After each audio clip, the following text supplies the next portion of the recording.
왜곡된 것 같지만 하루를 전령같이 생각하고 하루를 온 세상을 나에게 압축하여 주신 날이다.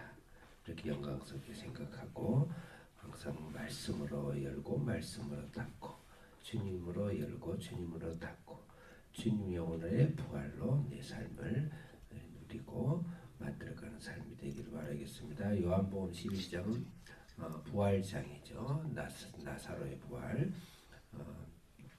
요한복음은 예수님의 자기 계시 I am who I am, 나는 스스로 있는 자다. 그 말씀을 예수님이 직접 밝히시면서 한 번도 우물쭈물한다든지 좀 미안해한다든지 이 말을 하면서 그런 적이 한 번도 단호하고 번개같이 천둥같이 물과 불같이 예수님은 나는 하나님이다. 스스로 있는 자다. 우리 예수님이 너무 멋있지 않습니까? 그래서 오늘은 나사로를 통해서 당신이 죽음에서 부활하는 것을 말씀하시고 우주의 모든 하나님의 백성들이 죽음 가운데 주님 오실 때 마지막 부활로 일어날 것이다라는데 마지막 예수님이 자기 계시 여기서 7번의 계시 중에서 7번의 표적 중에서 7번째 해당하는 표적입니다. 쭉 읽고 몇 가지 또 말씀을 또 풀고 또 교훈을 적용하고 그렇게 하도록 하겠습니다. 11장 1절 크게 읽겠습니다. 시작.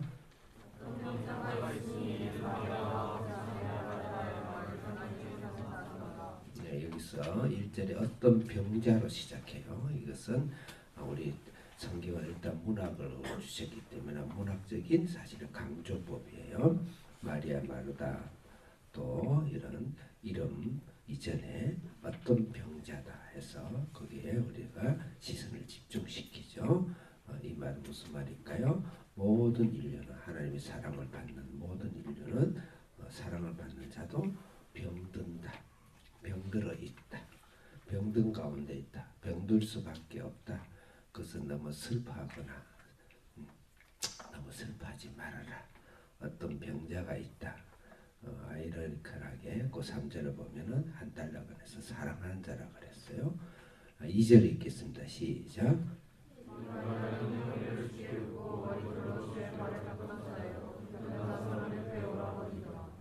이 마리아는 누가복음 7장에 나오는 창녀 마리아는 아니라고 보는 거. 저도 또 조사를 좀 해야 되는데 철학자들이 그래요. 근데 한 예수님 발에다 그렇게 헌신한 자 한두 명이겠어요. 마리아가 향유를 붓고 머리털로 주의 발을 닦았다. 엄청난 예수님의 사랑과 예수님 희생이죠.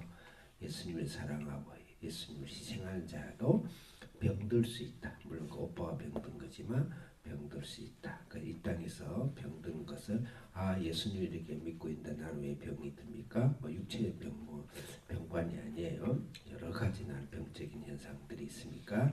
라고 너무 생각하지 말고 하나님의 예수님의 큰 사랑 안에 있다 이렇게 봐야 돼요. 3절 읽겠습니다. 시작.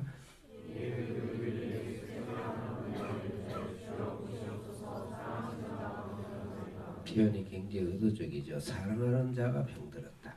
나사로 입장에서는 수동형이죠. 예수님이 그러니까 당신이 예수님을 나사로가 예수님을 따라다니면서 사랑한 것도 있겠지만 사랑 안 할 수 있겠어요. 향유를 붓고 그 비싼 머리털로 예수님을 발을 씻기고 하는 그런 충성과 헌신에 사랑할 수밖에 없지만 그런 사랑이 있지만 예수님이 사랑한다. 예수님이 나사로를 사랑한다. 많은 학자들에 의하면 이 나사로가 아마 예수님은 본인은 가난했어요. 머리 둘 곳 없이. 그렇지만 운용을 해야 되잖아요. 12제자 또 따라는 무리들 먹고 쓰고 자고 그 운영비가 있어야 되겠죠. 그래서 아마 물론 하나님께서 뭔가 매 가는 데마다 매출하게 만나 떨어뜨리자 하겠지만 예수님은 육체에 살아가면서 육체의 일도 존중했으니까 예수님도 화장실 가시고 밥 먹고 밥 안 먹고 배고프고 그래 하실 거란 말입니다. 후원자가 아니게든가 그렇게 생각해요. 사랑하시는 자가. 여기서 우리에게 교훈은 무엇일까요? 사랑하시는 자도 병들 수 있다. 사랑하는 자도 병 가운데 있다. 내 옥합을 깨뜨려 주님을 사랑해도 그렇게도 이 땅은 제2삭스로 잠시 잠깐 주님 만날 때까지는 병든 삶 속에서 우리가 산다. 너무 슬퍼하지 마라. 예수님을 통해서 위로를 받고 예수님 그 병을 치료하시고 예수님 그 병을 안으시고 위로하시고 해결하시고 그 예수님과 동행하는 삶을 살아야 되겠다. 그렇게 적용하면 좋겠어요. 4절 읽겠습니다. 시작.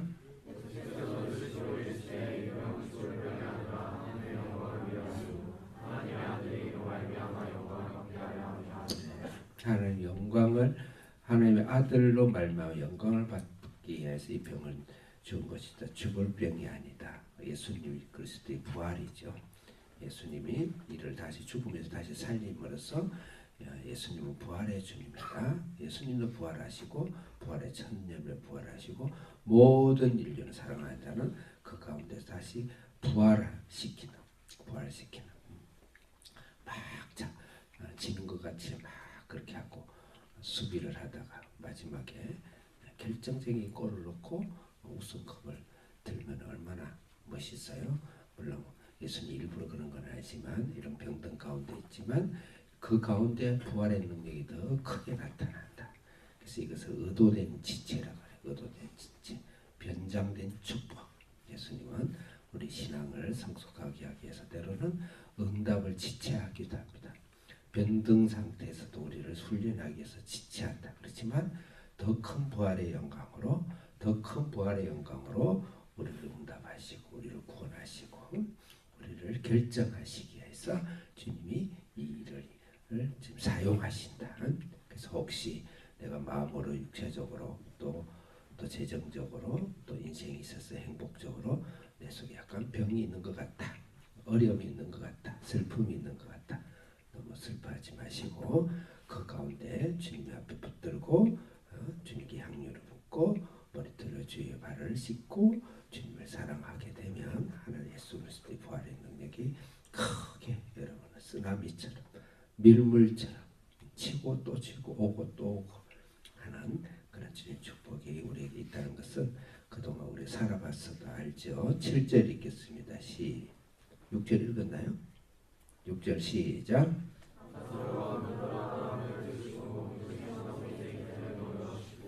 예, 금방 이틀 더 유했다. 지체의 미야, 기다림의 미야. 예수님, 우리 예수님 안에 살면서도 이런 하나님 예수님을 만나기를 바랍니다. 7절 또 다시 시작. 8절 시작.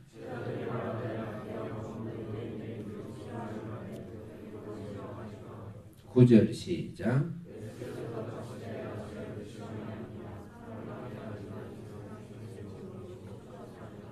다시 10절 큰 목소리로 크게 시작.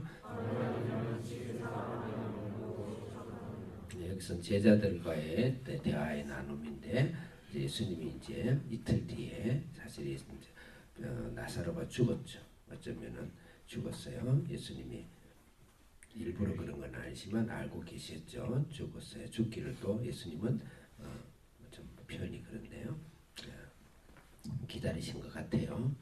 어차피 인생은 죽으니까 표현이 좀 그렇습니다. 어쨌든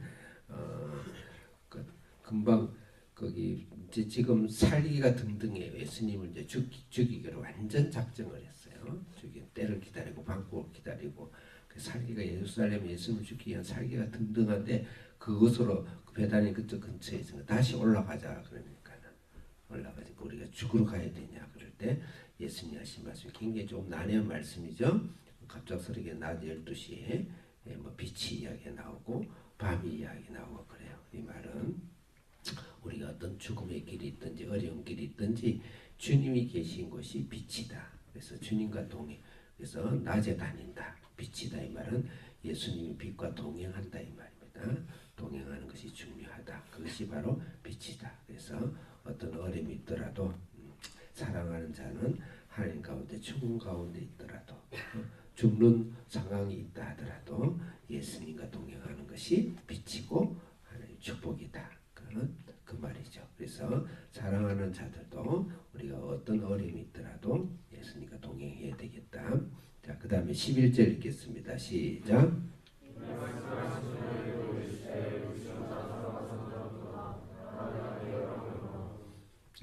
12절 읽겠습니다. 시작. 13절 읽겠습니다. 시작.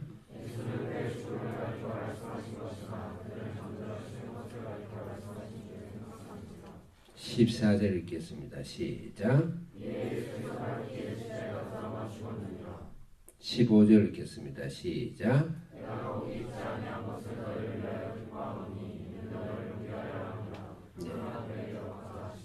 아멘. 여기서 잠들었다란 표현, 나사로가 잠들었다, 깨우러 가자. 실제는 죽었다. 예? 그 말씀이죠. 여기서 우리 신학적으로 잠들었다는 표현이 굉장히 좀 민감한 표현인데, 예수님은 잠들었다. 그래서 이미 어떤 이상 이단이라든지 또요 제7일 안식교를 이단이라고 구분을 미국에서는 하지 않지만 내가 볼 때는 상당히 이단에 가까운 이단스러운 곳이에요. 특히 여기서는 인간이 죽으면은 그 무의식 상태에 있어진다. 또 뭐 인간이 죽으면 영혼이 없어진다. 다른 이단에서는 그래요. 왜 그냐면 잠들었다 하지 않느냐. 잠들었다는 거 의식이 없는 거 아니냐. 이거는 굉장히 미학적인 표현이에요. 그래서 어느 학자는 잠들었다는 것은 죽음의 하늘나라의 방언이다. 이렇게 표현하고 있어요. 예수님 죽음 우리 의식이 없어지는 게 아니에요. 예수님 의식이 없어지지 않습니다. 예수님이 그 십자가에 달릴 때 한편에 있는 강도 보고 내가 나와 오늘 낙원에 있을 거야. 낙원은 의식이 없는 게 아니에요. 의식이 있는 것이죠. 아브라함의 품에 있을 것이다. 신약에서는 대부분 죽음을 굉장히 좋은 표현으로 이 세상의 고통과 이 세상의 슬픔이 없어지고 쉼을 나타내는 그런, 우리가 저녁에 잘 때는 좀 쉬잖아요. 육체가 쉬잖아요. 쉬며 나타나는 그런 표현이에요. 표현이지 죽음을 다 의식이 없는 그래서 그렇지만 천국과 이 땅과의 약간 중간 상태인 걸 낙원이라 표현하고 있어요. 지옥도 나중에 불못에 들어가지만 그 중간에 있는 지옥의 연옥 같은 상태를 이야기를 해요. 그렇지만 분명한 것은 천국이죠. 영원한 하나님 안에서.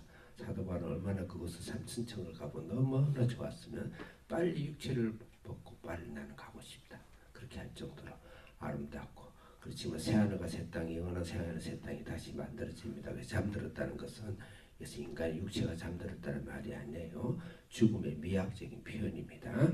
자, 그래서 우리는 경건한 사람들도 반드시 잠이 들죠.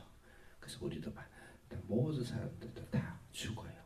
모든 사람 다 병들어요. 여러분들이 요새 은사 이야기로 사람을 막 고치는데 중요합니다. 예수님도 병든 자 고치고 기진 쫓아내고 기적과 표적을 일으켜서 우리는 신앙으로 이 땅에 예수님과 동행해야 돼요. 그렇지만 인간은 반드시 죽어요.